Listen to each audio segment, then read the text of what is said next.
Na última quarta-feira, a sessão da Câmara Federal queria votar a proposta de mudança na Constituição para reduzir a maioridade penal de 18 para 16 anos. Terminou em tumulto. Estudantes impediram a votação e a discussão foi adiada para a próxima semana. Conosco no estúdio o vereador Ari Friedenbach, do PROS, que viaja a Brasília na próxima segunda para participar de debates sobre o tema. Boa noite, vereador.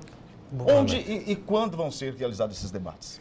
Bom, na terça-feira eu vou ser ouvido na Comissão de Direitos Humanos e na quarta-feira na comissão especial que está debatendo a maioridade penal. Nessas duas comissões eu vou ter a oportunidade de apresentar o meu projeto sobre redução da maioridade penal, que na verdade é a responsabilização do menor que comete crimes de extrema gravidade, independente da sua idade. Posso depois falar mais detalhadamente. Agora, o senhor é advogado, um dos nomes sempre lembrados frequentemente nessa discussão da redução da maioridade penal. Agora, qual é a sua expectativa, vereador, em relação à votação dessa PEC? Bom, a minha expectativa é de que não se vote essa PEC de forma apressada como está caminhando. Acho que esse debate extremamente polêmico, de uma questão extremamente difícil, que envolve toda a população, todo o legislativo, precisa ser debatida com profundidade. Esse tema tem que sair desse debate raso do a favor ou contra a redução da maioridade penal. Eu, ao longo dos últimos 11 anos, construí um projeto bastante interessante, que diria que é uma proposta intermediária, que justamente procura responsabilizar criminalmente todo menor de idade, independente da sua idade, que cometa homicídio, latrocínio, estupro e sequestro. Para esses casos e somente para esses 4 casos, eu defendo que respondam criminalmente, independente da sua idade. Tá? Para os demais casos, o que eu defendo é a efetiva aplicação do ECA, o Estatuto da Criança e do Adolescente, que, se bem aplicado, que não está acontecendo, nunca aconteceu, vai para casos de menor gravidade, ele resolve o problema, ele atua de forma bastante eficaz. Bom, essa é a proposta que o senhor deve levar para Brasília, inclusive, né? E essa discussão, diga-se de passagem, não é de agora, veio à tona neste momento, mas é uma discussão antiga que vem desde 1993, né? Esse debate já vem aí em torno de 20 anos sendo... se discute, se guarda na gaveta, toda vez que acontece algum crime grave envolvendo menores de idade, o tema volta à pauta. Só que o que a gente está assistindo nesse momento é o presidente da Câmara com muita pressa, querendo impor a sua opinião, e isso não pode acontecer. Num debate dessa importância, tem que se ouvir todas as opiniões, tem que se debater a exaustão, para que a gente possa realmente construir uma lei que não tenha que ser alterada daqui a 1, 2 anos. Fazer algo bem feito para que atenda realmente a demanda da população e que vá efetivamente no âmago da questão, de que a gente realmente consiga, de fato, com essa nova lei, reduzir a criminalidade envolvendo menores de idade. Agora, o senhor falou em tempo de internação, né? O senhor corrobora com a proposta do governador Geraldo Alckmin do aumento de 3 para 8 anos no tempo de internação? De forma nenhuma. E eu explico por quê. Porque hoje, a nossa legislação que permite uma internação de até 3 anos, o que a gente assiste no estado de São Paulo são internações de no máximo 9 meses, ainda que a lei permita 13 anos. Para efeito de controle da superpopulação de internos da Fundação Casa, a gente não tem internações de 3 anos.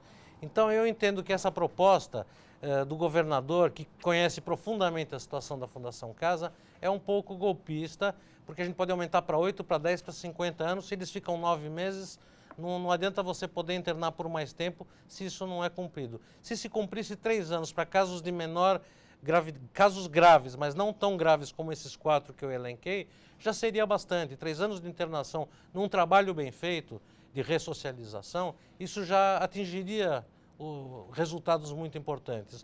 Mas não é o que a gente assiste no estado de São Paulo, que é, diga-se de passagem, a melhor situação de atendimento para menores infratores. São Paulo, com todos os problemas que tem, ainda é o exemplo para o resto do Brasil em termos de atendimento para menores. A título de exemplo, no estado do Piauí, eles têm uma unidade só de FEBEM para atender todo o estado do Piauí. imagina a qualidade desse atendimento é tão ruim quanto o atendimento para maiores de idade. Agora, uma pesquisa realizada no mês passado pelo Datafolha registrou que 87% dos brasileiros são a favor da redução da maioridade. O senhor acha que essa discussão na Câmara já vem com essa pressão popular? Eu não tenho dúvida que isso vem com a pressão popular.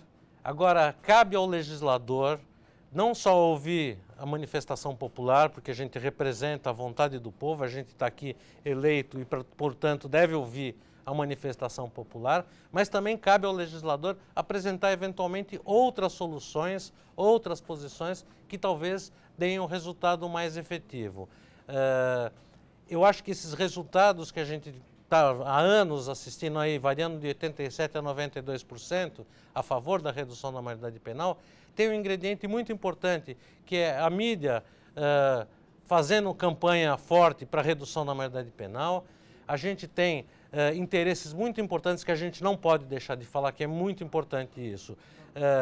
Quem está falando de redução da maioridade penal, que pretende colocar menores a partir dos 16 anos nos presídios que já estão superlotados, o próximo passo será, bom, então vamos começar a fazer a privatização de presídios, né?